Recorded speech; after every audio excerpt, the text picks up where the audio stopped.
Բարև ձեզ հարգելի հետևորդներ, շատ մարդիկ, ովքեր գալիս են Բելգիա, ունեն բազմաթիվ հարցեր, ուր պետք է գնալ առաջին օրը, ինչպես դիմել ապաստանի համար։ Սկզբում կարևոր է հասկանալ երկու տարբերությունը։ Ապաստան խնդրող մարդը այն մարդն է, ով դիմել է Բելգիայի պաշտպանություն ստանալու համար եւ դեռ սպասում է որոշման։ Իսկ ճանաչված փախստականը այն մարդն է, ում Բելգիան արդեն տվել է փախստականի կարգավիճակ։ Այս երկու մարդկանց իրավունքները նույնը չեն։ Երբ քաղաքացին գալիս է Բելգիա եւ ցանկանում է պաշտպանություն ստանալ, նա պետք է առաջին հերթին հայտարարի իր ցանկությունը, դիմի համապատասխան մարմիններին եւ ասել, որ ես ուզում եմ ապաստան խնդրել Բելգիայում։ Դիմում է համապատասխան պետական մարմիններին եւ սկսվում է նրա գրանցումը։ Այստեղ գրանցում են անունը, ծննդյան տվյալները, ազգությունը, վերցնում են մատնահետքեր, լուսանկարում են եւ հարցնում են նրա ճանապարհի մասին, թե ինչպես է եկել հասել Բելգիա եւ ինչ պատճառներով։ Եթե քաղաքացին ունի փաստաթղթեր, ապա ներկայացնում է դրանք, իսկ եթե փաստաթղթեր չունի, ապա դա չի նշանակում, որ իրեն կմերժեն։ Առաջին փուլում մարդիկ սովորաբար ստանում են նյութական օգնություն, ոչ թե սովորական սոցիալական աշխատավարձ։ Եթե մարդը չունի բնակության տեղ, նրան կարող են տեղավորել ընդունման համակարգում եւ այդ մարդը կարող է ստանալ քնելու տեղ,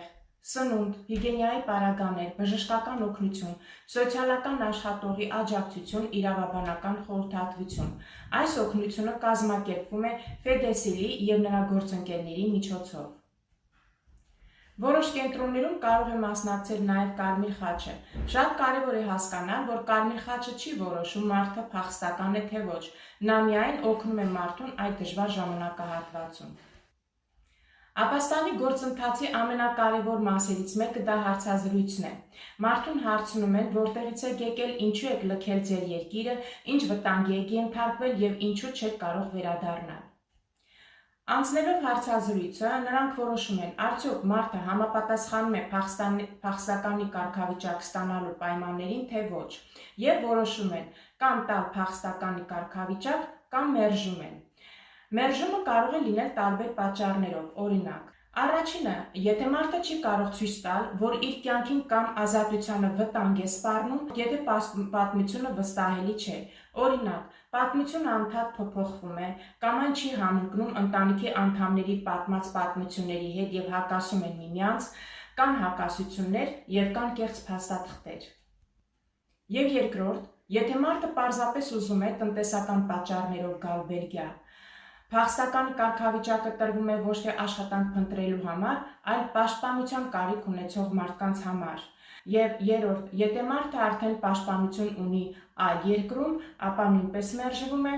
բայց հարգելի քաղաքացիներ, հիշեք, որ մերժումը դա վերջը չէ, որովհետև դուք իրավունք ունեք բողոքարկման։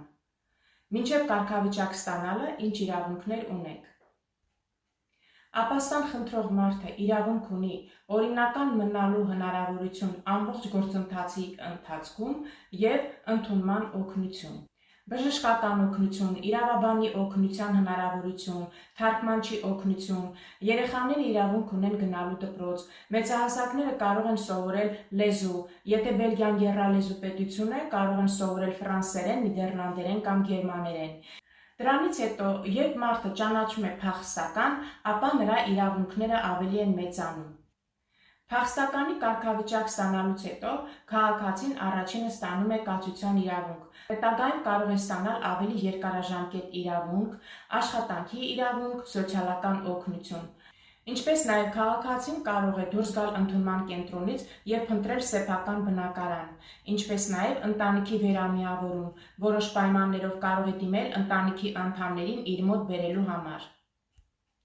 Բացի այդ իրավունքներից փախստականները նաև ունեն պարտականություններ։ Հիշեք, փախստականը պետք է հարգի Բելգիայի օրենքները, ինտեգրվի Բելգիայի հասարակությանը, չկատարի հանցագործություններ եւ պահպանել իր բոլոր փաստաթղթերը։